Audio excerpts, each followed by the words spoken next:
Welcome in today, this morning, or I guess it's this afternoon now, to the men's gathering.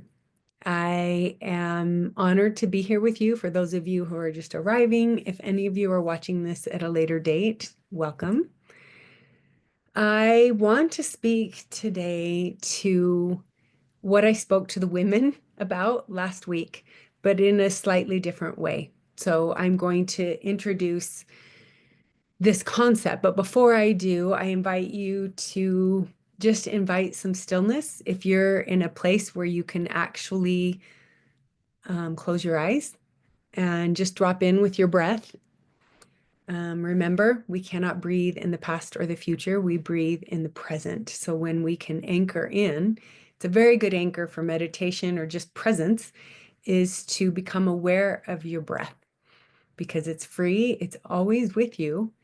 And it's so, so useful on so many levels for coming back home to yourself, to really be in your body and aware. Because the things I want to speak to you about always, always will be regarding presence and coming home to that aspect of yourself that is never not with you.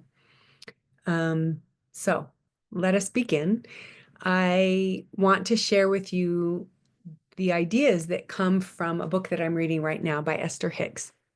Some of you may have heard of her. She is someone who channels teachings from a collective consciousness known as Abraham. And whether or not you connect with the idea of channeling, the wisdom itself in the teachings of Abraham, them, I guess they would go by them and they, it's solid, it's practical, and it's benevolent. So whatever that source is, I'm hoping that it will resonate with you as much as it has resonated with me and some of my clients so far. So um, it's about learning how to have a relationship with our emotions. So our emotions can actually, which are an extension of us, they're always trying to speak to us. Our emotions are energy and motion. Everything's energy. And so if we can turn towards our emotions and allow them to serve as a compass for our lives, it shows us when we're fighting against life or we're flowing with it. They actually use the metaphor of upstream and downstream thinking. And I love that metaphor because it's so, everyone understands that. We've all been on a river, I hope, or in some sort of body of water that's moving, whether it's a little stream or a river or like a man-made canal or something where the water is moving. And if you are sitting in a canoe or a boat or a kayak, something, and you try to row up the river, how long does it take you before you're like, oh, just winded and tired and exhausted? And so they use this metaphor that if you were imagine being in a canoe on the river and the current is actually pulling you toward the downstream.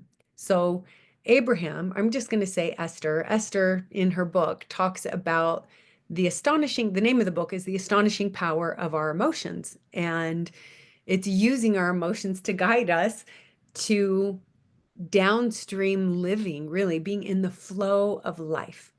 So if the idea here is that if the current is already pulling us down the river, so to speak, of life, the flow of life, think of it that the current is already pulling you, literally pulling you towards everything that you desire, your purpose, the peace, the clarity, the freedom.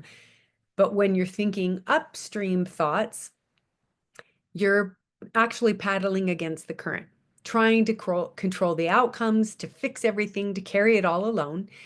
And it gets exhausting and depleting. You can feel it. You can feel it in your body when there's this much resistance and this much the illusion of control, right? Are we really controlling anything when we think we are?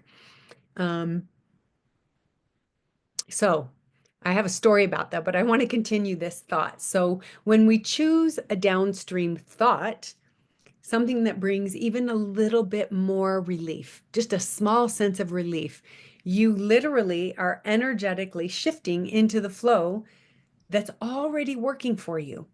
This is the idea, is that everything that we desire actually exists downstream. It's counterintuitive, I know, because we have been raised in a culture in this world that makes us believe that we must over effort everything that we want in order to be successful, in order to be happy, in order to be comfortable, in order to have abundance.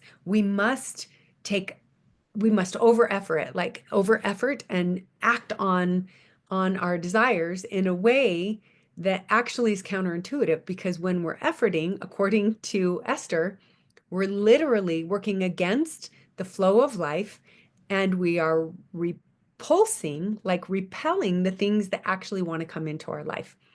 Can you, it seems kind of extreme. Yes, there needs to be action taken, but before right action is right thought, right? Right thoughts, our thoughts begin before our emotions have a response or a reaction to our thoughts. And then our actions come from that. Like, oh, our beliefs about, oh, we must take more action. So when we are in the energy of trust, trusting that everything is working behind the scenes already, the universe, God, source, whatever you want to call it, the great mystery already knows the desires of your heart. It wants to bring them into your life, but not in an efforted upstream way. It's to it's really allowing yourself to flow into the things that are there waiting for you. So like an example of some downstream thoughts might sound like, I don't have to figure it all out right now, or I can take this one step at a time, or maybe even things are unfolding in ways that I can't see yet, and I can trust that for now.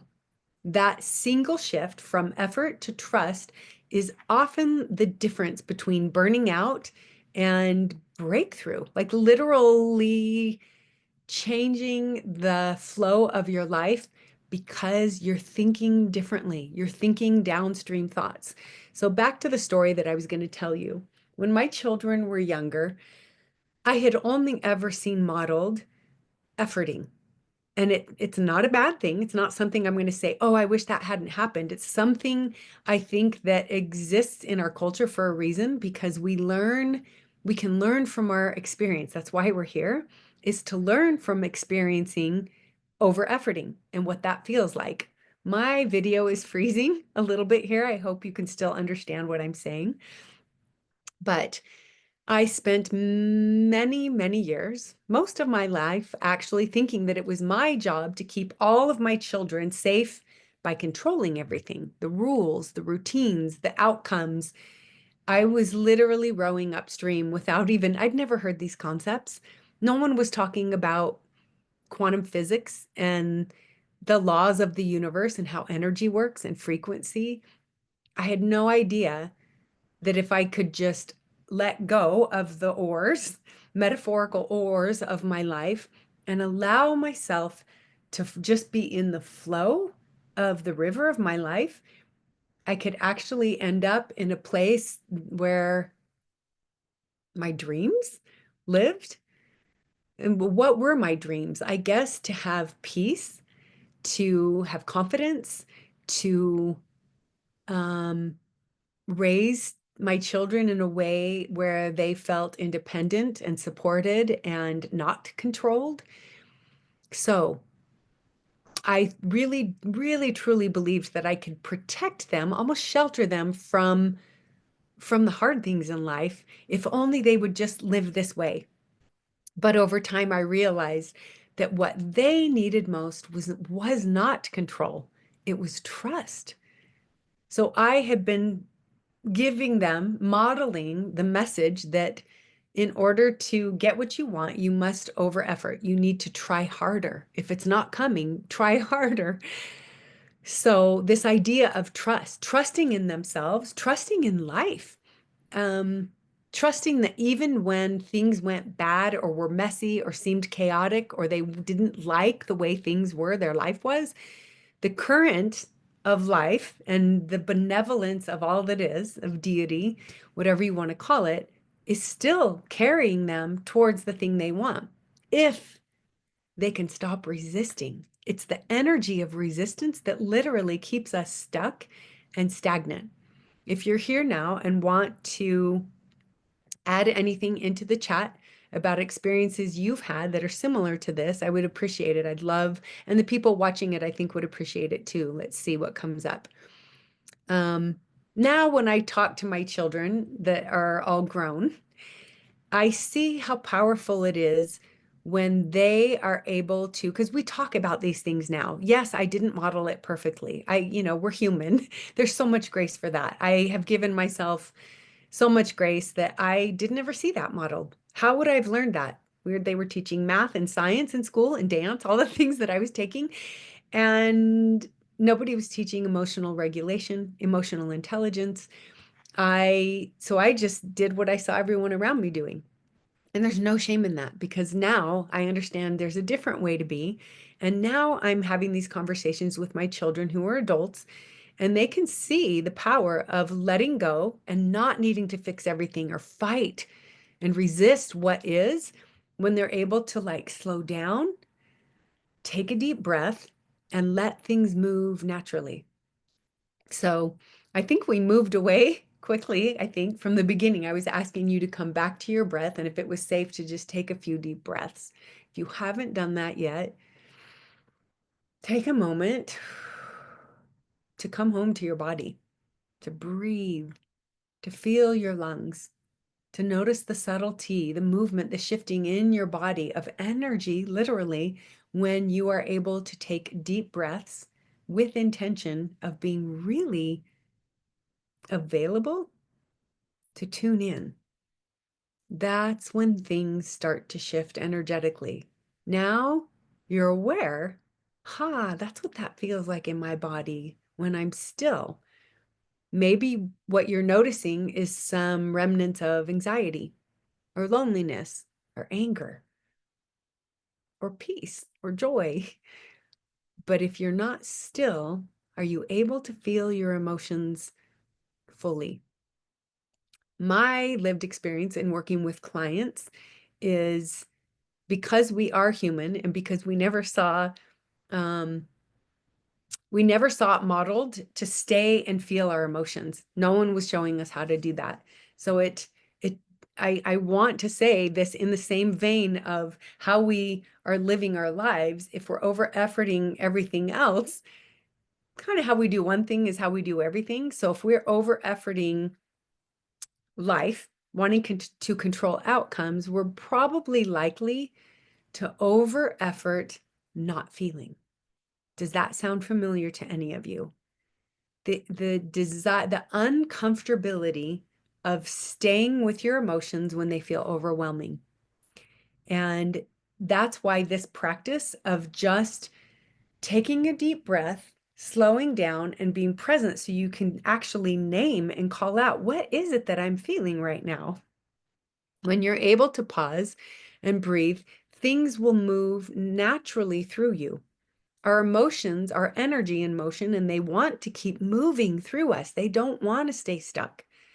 If we have habits of numbing out and pick your poison, we all do it. I've talked to this a lot because we are human and we get to give ourselves a lot of grace in the fact that we numb out without even thinking. It's under our awareness that we're numbing out because it becomes habitual. If we start to get a feeling that's uncomfortable, that feels familiarly uncomfortable, especially, and we aren't even aware of it because we're not slowing down, we're over efforting more because we're like, oh, I don't want to feel this. What are we doing? I used to do more effort. I'm like, oh, I don't want to feel this. So I'm going to go work on this project and make it even better. or I'm going to shop. I loved shopping. That was probably an addiction of mine.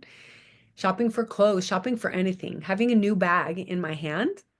It gave me some inner hit of dopamine, something that made me forget the feeling I was trying to not feel. And then I could keep distracting myself from staying with my feelings. And yet, what did that accomplish? For me, everyone's going to have their own version of this. For me, it wasn't strength. It wasn't any of the outcomes that I wanted. What it was accumulated, unfelt emotion. And guess what that equals? Trauma. Trauma is simply unfelt emotions, feelings unfelt. When we are unwilling to turn towards the extension of us, our emotions are an extension of us, trying to get our attention and trying to communicate with us all the time. If we're too busy to pay attention to what they're saying, anger might be saying, why are you so angry? Are you feeling disrespected or dismissed or unseen in this container, whether it's a relationship or a work situation or some experience in your life? If you're angry, and I always say anger is a blanket emotion that keeps us from feeling the feeling we need to be feeling in order to sit with it properly and tend to it and hear it. Let it express itself. I'm angry, but really below anger, the behavior of anger's so powerful. It can keep people away. It builds a wall of safety, protection that the ego puts up to keep people away, to keep yourself from yourself, disconnected from self, because you're unwilling to turn towards that anger to discover what's deeper than the anger that's manifesting here. It's always pain, pain, pain or fear or grief of some sort is the mask that anger covers up. So when we're willing to slow down and turn towards anger or pain or fear, what are we able to learn about ourselves in relationship to everything, and mostly about ourselves in relationship to us? I've said this before. How do we ever think we can be connected to other if we are disconnected from self? And I'm also learning through my own lived experience, and as I sit with others in my profession, that when we are disconnected from self, we are literally disconnected from source. We must go in order to, if you want to say that God is up here, to go up or to be connected, aligned, and resonate with the great mystery, with God, with source. So when we are unwilling to turn in and tune in, what is our relationship with the great mystery, with deity? And that's a sobering question. It's one I never asked myself until things kind of fell apart after my divorce. And I had an opportunity to get really still. And it was forced, for sure. I wouldn't have asked for that. But looking back now, we all have our descent moments, the moments that we get cracked open, and hopefully some light gets in to shine on some of the shadowy stuff we've never been willing to turn towards because no one showed us, and it was easier to not do it. And I'm so, so grateful. Somehow I managed to be cracked open enough to let enough light in to say, who am I? Like, who am I? I don't even know who I am.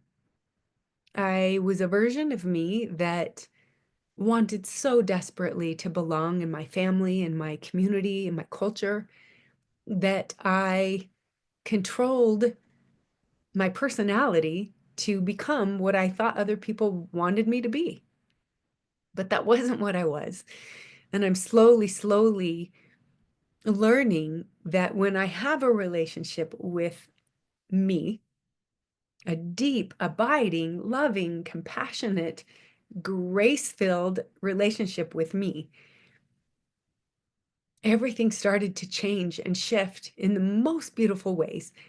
The connection that I have to Source, to God, is so expansive and ever changing and growing and evolving in ways I didn't know was possible because I got cracked open and it changed me, and it it allowed me to be open enough to see things from maybe a different perspective, a willingness to allow life to take me down the river instead of, like, I was just so tired. I was just so literally tired from trying to control my life and the outcomes that I literally just said, fine. Jesus, take the wheel, whatever metaphor you want to use. I surrender. I give up. Here's my white flag. And in that surrendering, the most beautiful things started to arrive. I literally didn't realize this like concept of downstream thoughts. It was kind of forced. And there I went. And then I ended up in a very different place than I ever thought I would. But it's so glorious. I wouldn't change any of it. I wouldn't change the cracking open. It's the most beautiful gift I was ever given. So don't run from the descent moments of your life. If there's any lesson in that, stay. Be the one who stays with yourself. Be willing to feel the emotions that are heavy. Because the more you do that, the more you realize I'm safe. I'm safe because I trust myself to stay. I'm going to stay. I'm going to feel all of it. We were meant to experience all of it, not just the good stuff. And who decided that this is just the good stuff and this is the bad stuff? Somehow in our culture, we came to believe that this is good and that is bad. You don't want to feel that, but that is wrong. That is our forgetting of who we truly are. Our true nature isn't suffering. We did not come here to suffer. We came here to learn through the curriculum of the things that crack us open. And when we can finally say, go ahead and crack me because I'm tired of suffering, then all the good stuff starts. How is that? It's like we get to remember our true nature just through allowing life to happen and trusting that we can be safe to feel our feelings, and that can be our guide. So, some of the key points I want to make here are, if we like the difference between the upstream thinking and our downstream thinking, I want you to understand that upstream thinking, and maybe you can close your eyes if you're safe to do so, and I want you to feel in your body what it feels like when I start using some of the words that align with upstream thinking. And those are pushing, forcing, controlling, white knuckling it, like thinking, I can just get through this. If I can just get through this, I'll be fine. But how many times are we doing that in our lives, in our days? How many times are we resisting what actually is right in front of us? We're wanting to resist it, say, no, I'm not going to allow that. But it's already happening. It already happened. Even our past, our memories of the past, if we are still drawn back to that out of present moment time, we're upstream thinking, because we're thinking either I regret that that happened, that shouldn't have happened, I wish that had happened differently, why couldn't I have had their life? All the things, that's all upstream thinking, because it keeps us stuck, believing that we are victims of life. I'm going to give you some examples of downstream thinking, and that would be, well, it's I already gave you examples of downstream thoughts and things that you could tell yourself that would be more aligned with peace and calm and downstream flow. But downstream living would be grounded trust. When I say trust, what do you think that means? If you're here and want to put it in the chat, I'd love to hear from you. Grounded trust for me feels like more than just trusting life. It's energy. Like quantum physics, if the more we understand about the foundation of our life, of our existence, and we start to understand that everything is energy, the energy we bring and intend for everything we're doing in a day, if we're just moving through our day and we have zero intention for what we're doing, why we're doing it, we are literally keeping ourselves just sleepwalking through our life, just letting things happen. If we bring intention to our lives, now we're bringing energy to, you know what? I trust that life, this river, is taking me where all the good stuff is.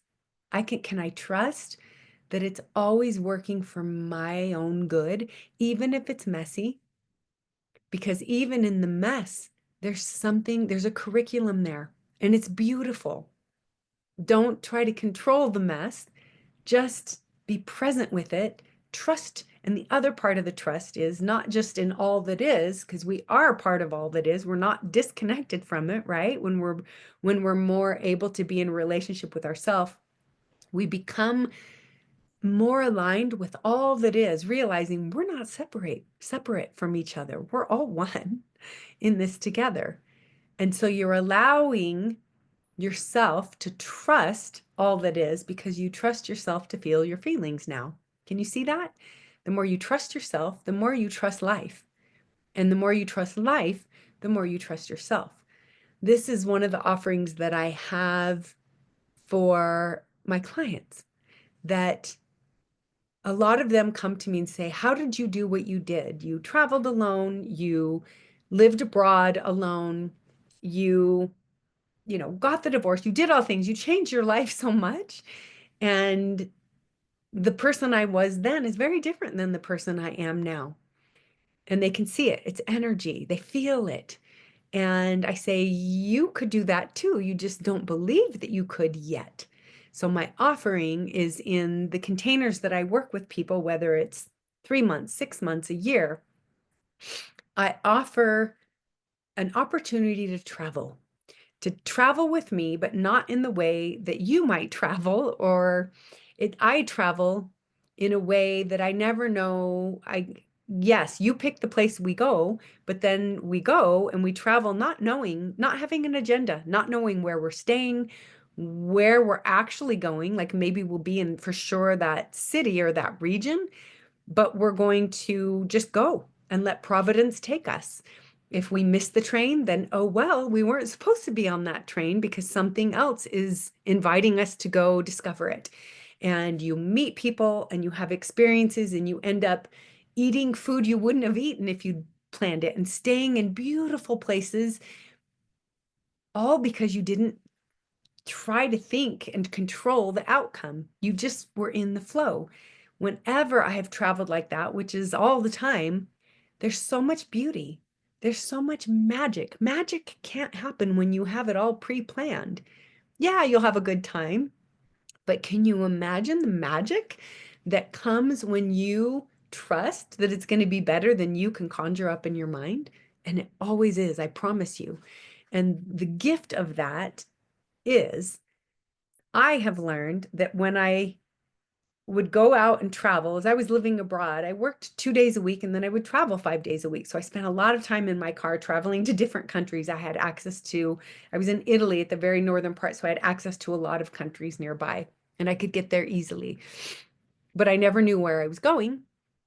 And I learned very quickly that if I could take how I travel and live my life that way, trusting that it's going to be great, that I don't need to have I can have an overarching plan and I know what my heart is desiring if I'm listening, then it's always going to be better than what I can imagine it to be. So I don't put any constraints on it. I just live in the flow. And some people that feels very, very scary. And yeah, sometimes I should be scared, like, oh my gosh, this feels upside down and out of control, like my life has been these last few months. But I would never change it for anything because it's been the most beautiful. Yes, a little bit scary and upside down, but the lessons I'm learning on trusting, because now there's synchronicities coming in that I can't deny them. I couldn't make that up. I couldn't write a better script for how beautiful my life is now. And I know that it's going to keep getting better because I trust it and I trust myself. It doesn't matter what comes. I trust myself to be here with it and let it move through me and let it move me into the next best stories and scenarios of my life and the next best chapters. Nothing you want, nothing you desire requires you to fight yourself to get it. I'm going to repeat that. Nothing that you desire requires you to fight for it. It lives on the opposite spectrum, on the other direction from what we were taught to believe. And understand this, please. This isn't one big great overhaul you have to do and just say, okay, I'm going to transform right now. I'm changing everything. No, it actually starts by small, steady choices, one grounded breath, one better thought at a time. That's what's going to create the change. The current is already on your side. Your job, your curriculum, your workshop is literally to stop fighting it, to allow the current of life, the flow to take you. Can you trust it? Can you trust yourself? And I'm curious how that feels when you think about that. So if let's pretend like what if our emotions literally are data? It's something that we can actually quantify. It's not weakness. So every time we're in resistance and we're frustrated and we feel tension, guess what? Those are upstream indicators. Can you be present enough to feel tension, frustration, and resistance in your body? Does anyone, like as you're sitting here listening to this, can you feel how that feels in your body when I speak it? Can you feel it's kind of like, resistance, frustration, tension? Yes, I feel that in my body as I speak it. Take a deep breath now and feel what it feels like when you think of relief and calm and being open and allowing. Those are downstream signs. When your body can breathe deeper, when you can relax a little bit more, when there's a little bit more relief and you feel not so contracted and closed up, but more open to all that's possible. Quantum physics says there are infinite. That's a hard thing because we want to give that a number. It is without number the possible iterations of our lives. Like there's all the possibilities of who we could be. All the dreams, all the things you ever wanted exist on a timeline energetically. We are only living in the version that we are giving attention to. Where our attention goes, our energy flows. So if our thoughts are, I should have had a better childhood, that really sucked that happened, or I'm not good enough, I don't matter, I'm not safe to be authentically me, or I'm not safe in this world, or if I don't feel safe, the world isn't safe. There's so many iterations of that. And if we're giving attention to that, guess what our life is? It will reflect back to us what we believe to be true. If we start changing what we believe, you know what? Maybe all those things that happened in my childhood really shaped me to become who I am now. And I love who I am. Maybe I don't love all of me, but I'm working on it. And I'm willing to speak differently to myself. I'm willing to start noticing what my inner dialogue is. So I stop beating myself up and being a bully to me. What would it be like to create an alliance with the only person who can never leave you? It's you. When I heard that, one of my teachers said that. She said it in the negative. She said, what a tragedy to not create an alliance with the only person who can never leave you. And that hit me so hard. I was like, oh, wow, I'd never heard anyone say anything like that. And it stopped me. And I had to get really honest. What is my inner dialogue with myself? How often am I bullying myself and not being compassionate with what has happened in my life? That started to move things, just started to shift the energy. And I was like, what would it be like to experiment with being nice to myself, saying nice things, listening? I've said this before, if you haven't heard me, actually listening to love songs and singing the lyrics to yourself. Have you ever done that? It's a beautiful thing. If you haven't, I invite you to do so. Sometimes you'll cry. At first, I would cry because it felt a little triggering because I was like, oh, this is weird to sing this to myself. And then the more I did it, the more it became normalized. And then I realized I am my own beloved. I am sovereign in my love for me. So I'm not needing someone to need me in relationship. I don't need to show up to have someone complete me. I am complete. And that energy going out draws in something very different than a person who has a want or a need to fill because they haven't filled it themselves. Does that make sense? So, being able to listen to your emotional compass, it's like your inner guidance system. It's emotional intelligence. It's not fragility to feel your feelings and cry. And by the way, I've said this, I'm going to say it again. If you're listening to this for the first time, every time we allow ourselves to cry, emotion comes up, whether it's grief or fear or anger or regret, all the emotions that we have that feel heavy, even shame. Shame is just above death. The frequency of shame is that low if death is zero.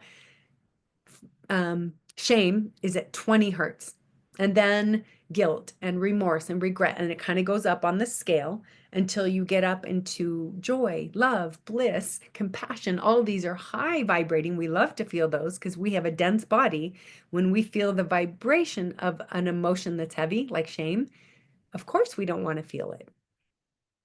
Do you see how that works? When we can listen and slow down and be like, ah, here's the shame. Here it is. That's emotional intelligence.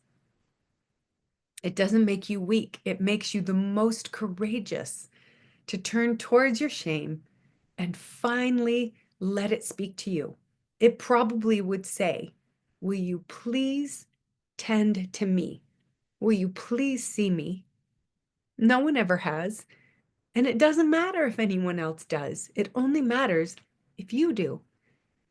You are the only one who knows what it felt like to feel that shame as a little kid or as a teenager or yesterday.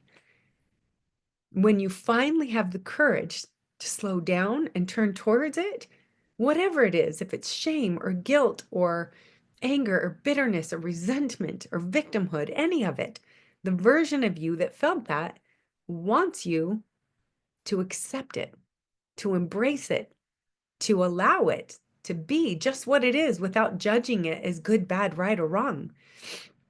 That's when it can come back home to your heart.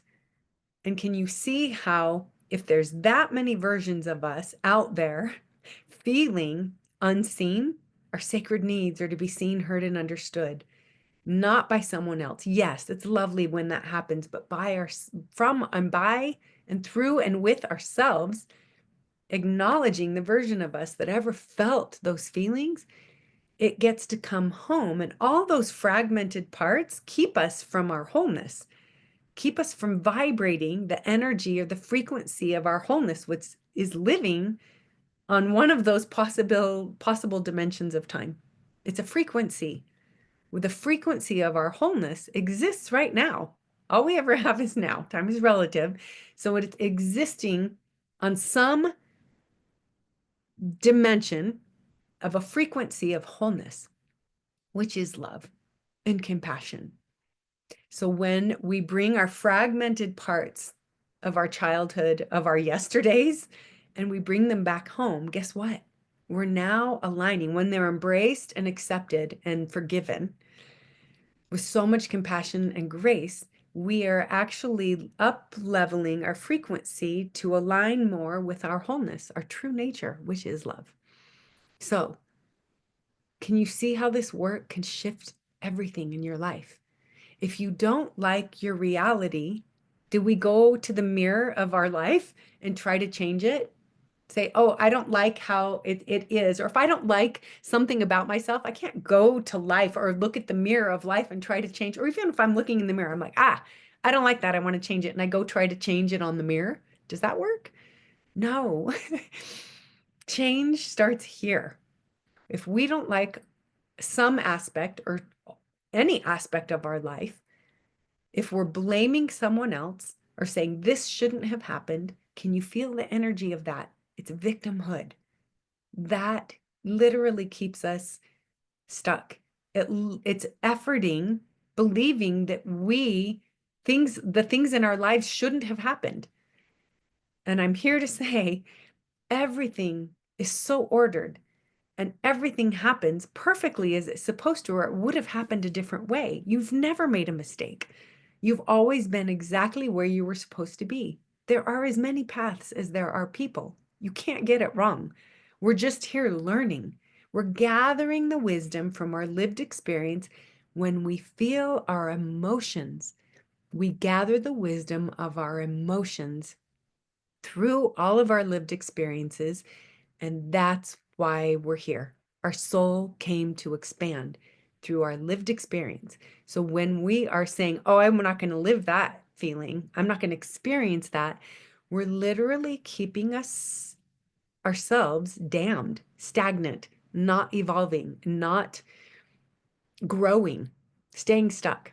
So what would it be like for you to trust the process that you can't yet see? This is where quantum physics comes in, and I'm almost done here, but I hope you're still with me. If you're still with me, like pat yourself on the back, because these teachings are so simple and profound and can be very, very life-changing if you're willing to take the baby steps into slow time, into awareness of thoughts, into compassion for yourself, the version of you that wants to judge the version of you for not slowing down. That part of you needs compassion too. The judger and the judged. They both want your and need and hope for your compassion. So quantum physics says that everything is energy. I speak to this a lot. So the unseen is always, it's the law of the universe. We send out rockets of desire by our thoughts. If we're sick, we're already thinking, oh, I'd love to be healthier, right? That's a rocket of desire, and it goes out and it's informing the universe, all that is energetically, that you have a desire for wellness. So it's going to start to align everything downstream for you to arrive at wellness. If you don't get in your way and start thinking, oh my gosh, I don't feel good. What's going to happen? What's the worst case scenario? What if I have cancer? What if, can you see and feel as I say that, the nervousness, the energy that literally our thoughts and our words have a vibration? We've already talked about this, and they're sending out a signal to the universe that can only draw back like energy. So if you don't like your reality, get really clear. What am I thinking about? Is it an upstream thought? Like, oh, that's not good. I'm sick. That's upstream. If I'm like, you know what? I know that my true nature is well-being, and I know I can align with that energy, and suddenly you're going to have all the experiences and everything because you're in the flow. You're going to meet the right people, the right doctors, the right things that can help you get back to your well-being that is downstream. Do you see how that works? So the unseen work is happening when you stop over-efforting. When you over-effort, you're bringing the energy of lack and need and want, which will bring back, because it's a mirror, more lack, need, and want. Because it believes, it's like, oh, they believe that that they need something that they don't already have. So I'm going to show them that they are a person that needs things. And so all the situations are going to arrive to make you, to tell you, you're a person that needs, you're lacking. And so I'm going to show you what it feels like to live in a state of lack. Can you see that? It's a literal mirror. It's not giving us what we want. It's giving us what we believe. I believe I need that. I need that relationship to make me whole. So it will give me, there's no wrong person. Everyone in our life is always a reflection of our curriculum. What we believe about ourselves will be mirrored back to us. So the momentum builds up naturally when we relax our control. It's counterintuitive and it feels really scary. And yet it's the way. It is the way. And I want to speak to you about a story. Okay. In the Taoist tradition, Lao Tzu was the person who was credited to writing the Tao. And there's speculation about if that's one person or gathered wisdom from multiple people, but Lao Tzu is the one who has been, and they don't even know if that's one person or not.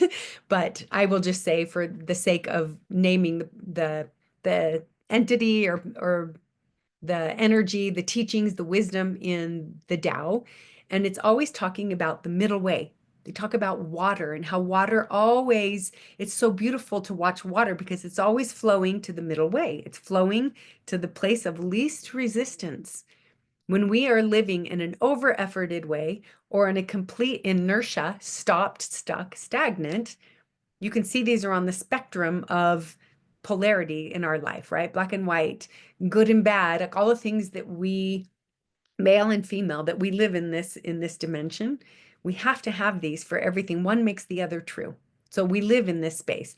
But the Tao speaks to, can you find the middle way in everything in your life, right? Jesus speaks to it. Buddha speaks to it. And the Tao tells a story about Wu Wei. And Wu Wei is really effortless action, I would say. It's it's being in the flow of life. So this story of, and you probably have heard this before, but it's about a farmer whose horse runs away. And his neighbor is watching and he says, "Oh my goodness, that's such bad luck." And the farmer, who is very practiced in the way of the middle way and just kind of accepting and being in the flow of life and not naming or deeming anything as good, bad, right, or wrong, just it is. And how am I going to be in a relationship with this instead of trying to change it? So the farmer says, maybe that's bad luck. And his neighbor was like, whatever. Then the next day, the horse returned, bringing with it 3 wild horses. So the neighbor, of course, says, "How wonderful! You are so lucky." And the farmer replied, maybe, maybe. The next day, his son tried to ride one of the untamed horses and he broke his leg. Then the neighbor said, "Oh my gosh, that's terrible." Once again, the farmer, being more wise and just knowing how life works, he said, maybe.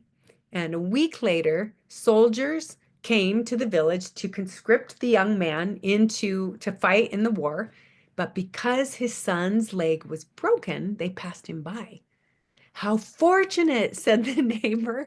And the farmer simply smiled and said, maybe.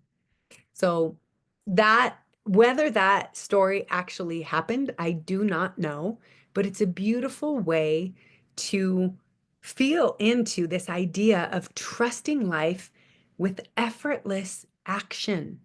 When I say effortless action, do you know what I mean? What I mean is that the energy of effortlessness, the energy of trust, that's action.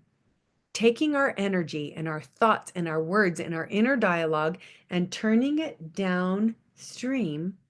Now we're taking action effortlessly by being aware that we are intending to be in the flow and stay in peace and calm. We're not stirred up here. The farmer isn't paddling upstream with judgment or fear or his need to control. Can you see that? He's at ease. He's staying in the flow of life, trusting what seems bad or good may reveal itself differently in time. I want to ask you a question.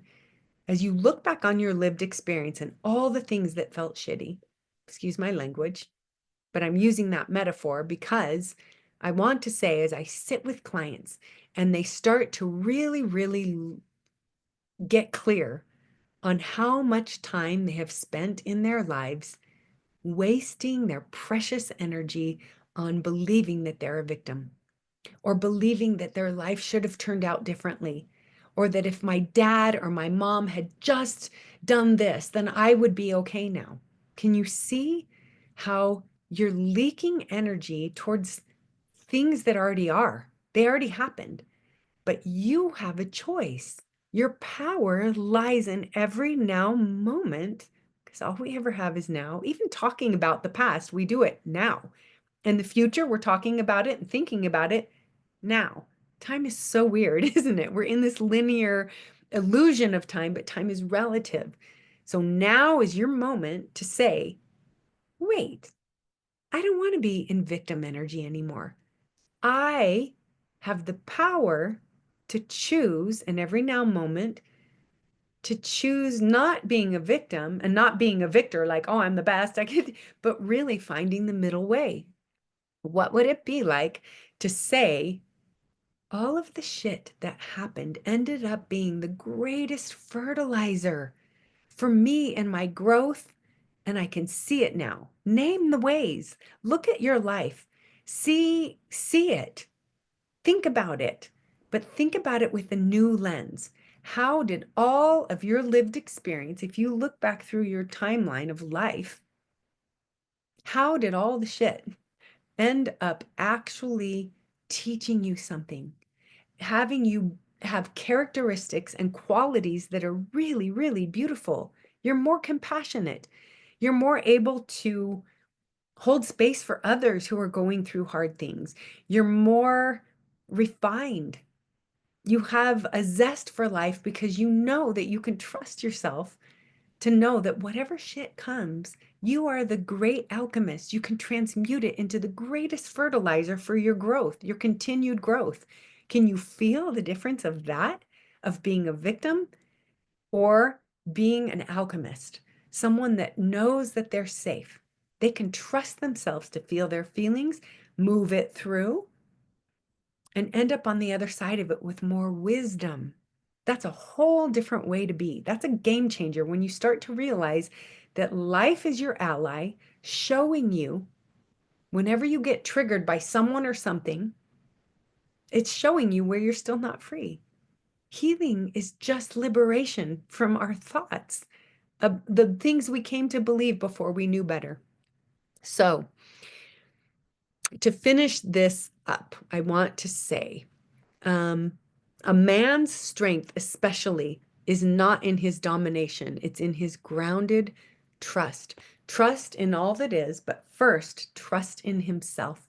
To be conscious, present, to be the one who stays with himself, to feel all of it, the good, the bad, the ugly, whatever you want to call it, and know it's okay. It's why we're here.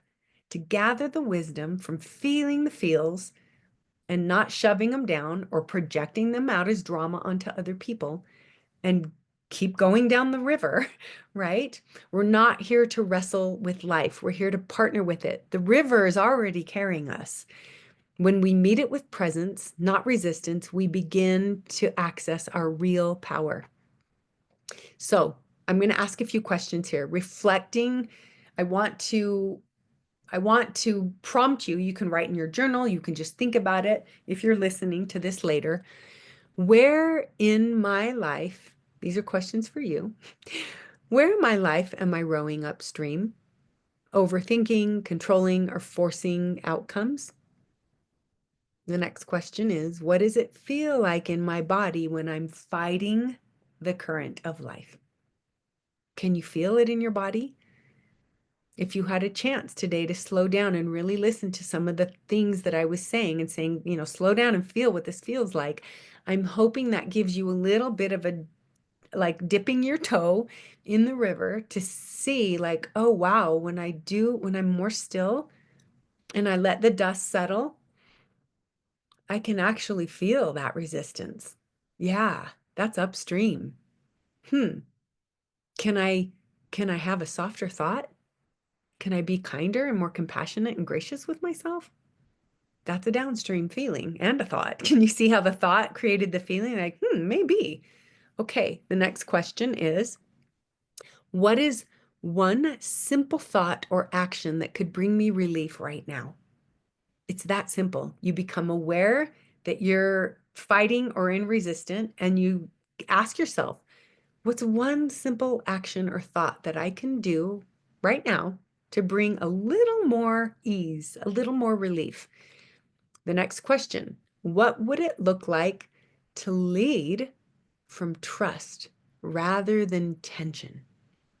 Can you feel the energy behind that? When I work with clients, I always tell them, when you start putting into action the things that we're working with, your life will change. You got to be aware. You got to bring awareness to your thoughts in order to change them and bring a softer thought. But when you literally do that, you're creating new neural pathways. Congratulations. And you're bringing a new reality because it's energy. You're bringing a different energy to you, and everyone in your life starts to notice. They may not say anything, but they notice a difference in your energy. There's more ease. There's not so much rigidity and control. So this leads into my last question.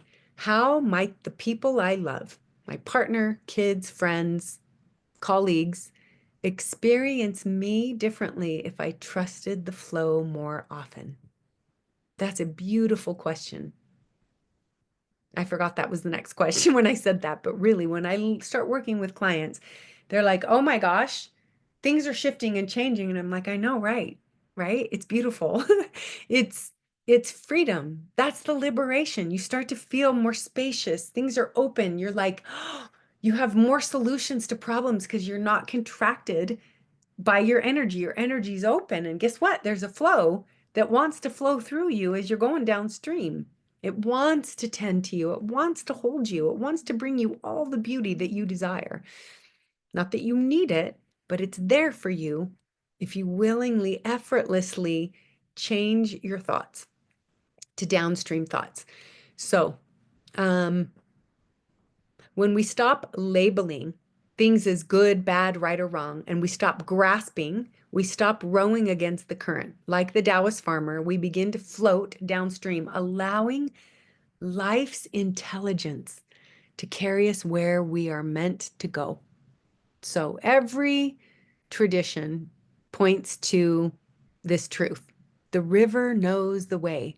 There is one scene in Pocahontas. Maybe you have kids that have watched it. Maybe you watched it when you were a kid. I don't know what age you are here. I have all ages here that show up, and I love that. The young and the older, and it's everything in between, and it's lovely.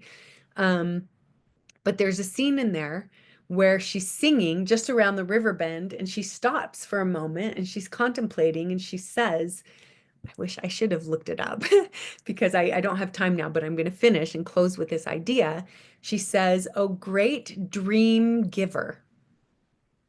It's like, where will you take me now? I trust you, your promise that it's just around the river bend, all the good stuff. And I remember listening to that when my kids would watch that movie, and I would pause it because I was weeping with this idea. Can I trust the great dream giver, the great mystery, deity, source, all that is, whatever you want to call it, the universe, life, the intelligence of it, to bring me around, like just around the river bend is all the good stuff. Can I stop fighting? Can I stop living in an exhausted and depleted way, not knowing myself, not even knowing what my yeses and my nos and my desires are, because I don't even know who I am if I'm staying disconnected from my feelings? How do I ever know what I truly want if I won't listen to my heart, if I won't slow down enough to listen to my soul trying to speak through me? So you don't have to muscle your way through this life. You just get to stop fighting the current that's already carrying you where you want to be.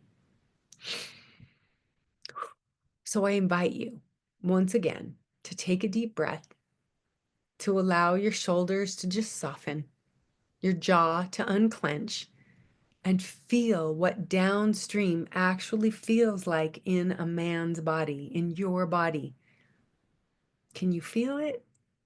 I invite you to take some time every single day to just slow down and feel.